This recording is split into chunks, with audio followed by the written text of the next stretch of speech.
महसूस करेंगे आप थोड़े बोझ से हल्के हो गए, थोड़ा दिल आपका हल्का हो गया है, अपने आप को आप स्वस्थ महसूस करेंगे, अपने मन को आप प्रसन्न महसूस करेंगे। भले ही आप सास हैं, हो सकता है गलती बहू से हुई हो, पर आपने छोटी सी गलती पर इतना ज्यादा माहौल बिगाड़ दिया था, इतनी ज्यादा डांट डपट कर दी थी, इतना ज्यादा गुस्सा कर बैठे थे कि जिससे विगत 4 महीने से लगातार घर का माहौल खिंचा खिंचा खिंचा रहा। प्रयोग करके देखना, आज कर लेना, कल कर देना, जिस दिन तुम्हारी आत्मा गवाही दे उसी दिन कर लेना, और जिस दिन यह प्रयोग कर लोगे समझना उसी दिन तुम धार्मिक हो गए, उसी दिन पर्युषण हो गया, उसी दिन संवत्सरी हो गई, उसी दिन पापों से मुक्त हो गए और निर्भर हो गए। और प्रयोग ये करना, बहू के पास जाना, थोड़ी हिचक तो आएगी क्योंकि अब तक आदत नहीं रही है छोटों से सॉरी कहने की, तो थोड़ी हिचक आएगी।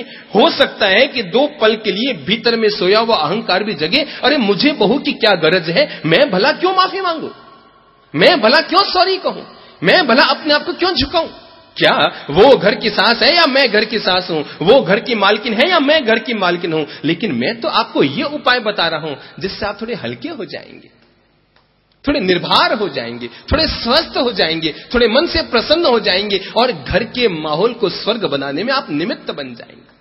ये पर्युषण करता क्या है, जिंदगी को स्वर्ग बनाता है, घर परिवार को स्वर्ग बनाता है, रिश्तों में मिठास घोलता है, पारस्परिक कलह को मिटाता है, और एक दूसरे के भीतर प्रेम और मिठास की गंगा यमुना बहाता है। पर्युषण का यही तो काम है, पर्युषण यही तो करता है। और आप ये प्रयोग करके देखना, मन अगर गवाही दे दे तो आज ही कर लेना, और लगे नहीं अभी सोचना बाकी है तो सोच लेना, आज सोच लेना, कल सोच लेना, परसों और सोच लेना, 6ठे दिन, 7वें दिन, 8वें और 9वें दिन सोच लेना। लेकिन याद रखना, अंतिम दिन सोचते सोचते अगर आपका मन ये गवाही दे कि मैं सॉरी कहूंगी, तो समझना ये तुम्हारे पुण्य का उदय है, और गवाही दे कि मैं सॉरी नहीं करूंगी तो समझना ये तुम्हारे जीवन में पाप का उदय है। अभी नरक को और भोगना है, और इसलिए आप सॉरी कहने को तैयार नहीं। क्षमा तो जब भी मांगे वो महान पल है, क्षमा तो जिससे भी मांगा जाए उससे अपने रिश्तों में मिठास घोलने की प्रक्रिया है। मेरे भाई, वर्ष भर तक आपने नींबू का काम किया है और खटास ही खटास घोला है। मैं जानता हूं कि नींबू का काम करके आपने खटास घोला है, और उस खटास को निकालना आपके हाथ में नहीं है। पर मेरे कहे आज एक काम जरूर करना, नींबू के खटास में थोड़ा सा शक्कर का मिठास घोल देना, ताकि वो खटास खटास न रहे, वो भी स्वादिष्ट सिकंजी बन जाए। थोड़ा मिठास घोल देना। खटास तो रहा है साल भर तक, पर थोड़ा सा अगर आप 2-4 चम्मच शक्कर मिठास की, क्षमा की, प्रेम की, मैत्री की, गले लगाने की, एक दूसरे के करीब आने की, जुड़ने की, अगर आप अपने आप को इस तरह आगे बढ़ाएंगे, जो अपने आप से पहले पहल करेगा घर में बड़ा वही कहलाएगा जो सॉरी कहने के लिए इस पर्युषण में पहली पहल करेगा। जो अपनी शुरुआत करेगा पहल करने की, जेठ है कोई दिक्कत नहीं, अपनी छोटे भाई की बहू पत्नी से जाकर सॉरी कहने में संकोच मत खाओ। अरे भाई, भगवान ने तो कहा था जो क्षमा करता है वो महान होता है, पर उससे भी ज्यादा महान वो होता है जो क्षमा मांगता है। निर्भर हो जाओगे, हल्के हो जाओगे, चित्त निर्मल हो जाएगा, भाव दशा शुद्ध हो जाएगी, और तुम्हें लगेगा कि बंधन हाथ से छिटक गए, मुक्ति मेरे करीब आ जाएगी। खोलो मन की गांठें, क्योंकि पर्युषण पर्व मन की गांठों को खोलने की प्रक्रिया है। भगवान से जब पूछा गया कि भंते प्रभु, जरा एक बात तो बताएं कि दुनिया में बंधन क्या है, भगवान श्री मौन रहे। थोड़ी ही देर में शिष्यों ने फिर पूछा कि प्रभु, अगर आप ये नहीं बताना चाहते कि बंधन क्या है, तो जरा यही बता दें कि इस दुनिया में मोक्ष क्या है। भगवान फिर मौन रहे, और पता नहीं अचानक भगवान श्री को क्या सूझा कि उनके पास एक रुमाल पड़ा था। उन्होंने रुमाल को उठाया, खोला, और पता नहीं अचानक क्या सूझा, उन्होंने रुमाल में धीरे से हौले से मुस्कुराते हुए यूं गांठ लगा दी। आप देख रहे हैं ना, मेरी लगी हुई गांठ को आप देख रहे हैं ना, देखो। और भगवान श्री ने कुछ नहीं किया, इसी तरह गांठ लगा दी, आधा मिनट तक बैठे रहे और एक प्यारी सी मुस्कान ली और धीरे से अपने रुमाल में लगाई हुई गांठ को उन्होंने खोल दिया, रुमाल को समेटा और समेटकर भगवान ने रुमाल को रख दिया। थोड़ी देर के बाद जब स्वाध्याय का समय पूर्ण हो रहा था तो उठते उठते शिष्यों ने फिर पूछा, भंते हमने आपके श्री चरणों में आज हमने जिज्ञासा व्यक्त की थी और वो थी कि आप कृपया समाधान करें, बंधन क्या है और मोक्ष क्या है। भगवान मुस्कुराए और कहने लगे, थोड़ी देर पहले ही तो मैंने तुमको जवाब दिया था। शिष्यों ने पूछा, जवाब? आप तो इतनी देर से मौन रहे, आप तो केवल रुमाल को आपने उठाया, गांठ लगाई और गांठ को खोला। भगवान ने कहा, मेरी तरफ से यही तो जवाब है। शिष्य ने कहा, मतलब? तो भगवान ने फिर से रुमाल उठाया और फिर से लगाई गांठ। मेरे शिष्यों समझ लो, दुनिया में बंधन यही है। अगर तुम्हारे मन में क्या है? गांठ, गांठ, बस यही है बंधन, बस यही है ईगो, बस यही है कषाय, बस यही है राग द्वेष की धारा, बस यही है संसार। तो शिष्यों ने कहा, फिर मोक्ष क्या है? भगवान ने कहा, एक पल की घटना मोक्ष है और वो है इस अपने मन की गांठ को खोल लो। जिसने खोली मन की गांठ वो मोक्ष के करीब गया और जिसने बांधी मन में गांठ वो संसार के दलदल में धंसता चला गया। इतना सा तो विज्ञान है धर्म का। कोई लंबे चौड़े शास्त्र पढ़ने की जरूरत थोड़ी है। मेरी माता जी, मेरी बहनों, थोड़ा सा ही बड़प्पन दिखा दो और अपने आप को धार्मिक बनाने के लिए तीर्थों में जा पाओ या न जा पाओ, मंदिर जा पाओ या न जा पाओ, 8 दिन के उपवास कर पाओ या न कर पाओ, पूजा आराधना ले पाओ न ले पाओ, चढ़ावा चढ़ा पाओ न कर पाओ, बोलियां बोल पाओ न बोल पाओ, केवल इतना सा कर लो।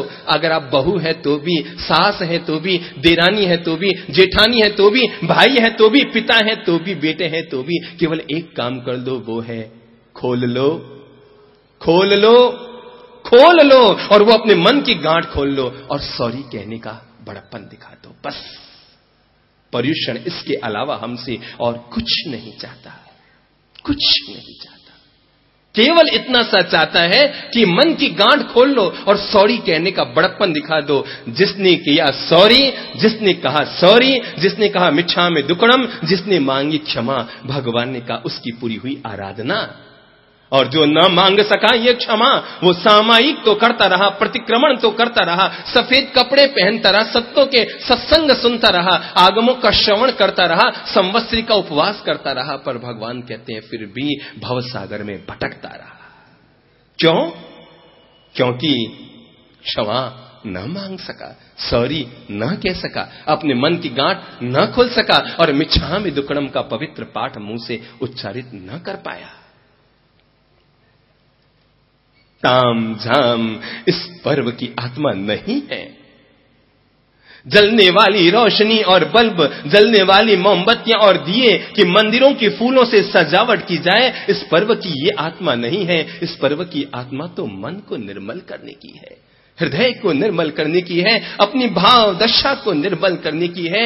ये तो पर्व बातों को सुलझाने का पर्व है, उलझाने का पर्व नहीं है। सावधान रहना, इन 9 दिनों में कोई भी बात उलझ न जाए, सुलझा लो। जो वर्ष भर में कोई बात हो गई है, कह दी गई है, भूल से निकल गई है, ज्ञात या अज्ञात, जाने या अनजाने, होश या बेहोश, किसी भी रूप में तुम्हारे द्वारा किसी भी प्रकार का कोई अच्छा या बुरा व्यवहार किसी के प्रति हो चुका, लेकिन उस व्यवहार ने अगर किसी के मन को ठेस पहुंचाई, सुलझा लो। इसलिए ये पर्व सुलझाने का पर्व है, उलझाने का पर्व नहीं है। इसलिए इन 9 दिनों में भूल चूक कर किसी से उलझना मत। कोई कुछ कह दे, मजाक कर दे, व्यंग्य कर दे, तुम्हारा अनादर कर दे, तुम्हारे प्रति गलत व्यवहार कर दे, आपके प्रति गलत टिप्पणी कर दे, तो भी उससे उलझना मत, क्योंकि ये पर्व किस काम के लिए है? उलझने के लिए नहीं है। किसके लिए? सभी बोलो तो, सुलझने के लिए है। जो उलझने बन चुकी है, जो उलझने हम बांध चुके हैं, जो गांठें हम बांध चुके हैं, इन उलझनों से बाहर निकलने के लिए, उन उलझनों को मुक्त करने के लिए और अपने अंतर मन को सुलझाने के लिए है मेरे भाई। अरे देखो तो सही, लोग तो कितने महान होते थे। बड़े बड़े सम्राट भी अपनी गलती होने पर क्षमा मांग लिया करते थे। और जिसने मांगी क्षमा, जिसने कहा सॉरी, जिसने दिया मिच्छामि दुक्कडम, पाप से मुक्त हो गया। बड़ी प्यारी कहानी है, बड़ी प्यारी कहानी है। और कहानी इतनी सी है, बात तब की है जब गुलामों का जमाना था। जमाना गुलामों का था। और मैं जिसकी कहानी कह रहा हूं वो मोहम्मद साहब के नाती खलीफा हुसैन की है। इस्लाम के जो अंतिम पैगंबर हुए मोहम्मद साहब, उनका जो नाती हुआ जिसका नाम था खलीफा हुसैन, उसकी कहानी है। पर कहानी तो किसी की भी हो, चाहे आगम की हो या पिटक की या कुरान की हो या बाइबल की, जो कहानियां मन को प्रभावित करती है, मन को बदलती है, जीवन को दिशा देती है, वो हर कहानी पढ़ी जानी चाहिए, सुनी जानी चाहिए। जमाना गुलामों का था और गुलाम अगर छोटी सी भी गलती कर दे तो राजा उसे केवल मृत्यु दंड देता था। और कोई दंड की वो प्रथा जानता ही नहीं था, और कोई व्यवस्था वो जानता ही नहीं था। किसी ने छोटी सी भी गलती की, ले जाओ इसको सूली पे लटका दो, ले जाओ इसको फांसी पे लटका दो, ले जाओ इसको जहर का प्याला पिला दो, ले जाओ इसका कत्ल कर दो। बस दंड के नाम पर एक ही दंड, और वो था मृत्यु दंड, सजा ए मौत, बस। और एक दिन खलीफा हुसैन राजमहल में बैठा हुआ सुबह की नमाज अदा कर रहा था। उनका गुलाम हाथ में भगोने में गर्म पानी लेकर जा रहा था, तपेले में गर्म पानी लेकर जा रहा था। संयोग की बात थी कि जहां पर राजा सम्राट नमाज अदा कर रहे थे, वहीं पर उसके हाथ से भगोना छिटक गया। गर्म पानी की कुछ बूंदें जाकर गिरी खलीफा हुसैन पर। गुलाम कांप गया, क्योंकि उसे पता था आज उसकी मौत तय है। क्योंकि खलीफा जब भी सजा देता है तो किसकी सजा देता है? मौत की सजा देता है। उसकी मौत तय है। वो तो कांपता हुआ वहीं बैठ गया। सामने कुरान की किताब पड़ी थी, उसने कुरान की उस पवित्र किताब को खोला और उसके पाठ को, उसके आयतों को पढ़ने लगा, जिसमें पहली आयत थी, उसकी पहली आयत थी, जन्नत उनके लिए है, जन्नत उनके लिए है जो अपने गुस्से को अपने काबू में रखते हैं। और ये बात जैसे ही गुलाम ने बोली अपने मुंह से कुरान की आयत को पढ़ते हुए कि जन्नत यानी स्वर्ग उनके लिए है जो अपने गुस्से क्रोध को काबू में रखते हैं, कि तभी खलीफा हुसैन जो नमाज अदा कर रहा था उसने कहा, हां हां, तू मुझे क्या कहता है, मेरा गुस्सा मेरे काबू में है। गुलाम को लगा कि जैसे बात सम्राट पर प्रभाव डाल रही है, और तब उसने कुरान की दूसरी आयत पढ़ी, और वो दूसरी आयत थी, और जन्नत उनके लिए है जो दूसरों की गलतियों को माफ कर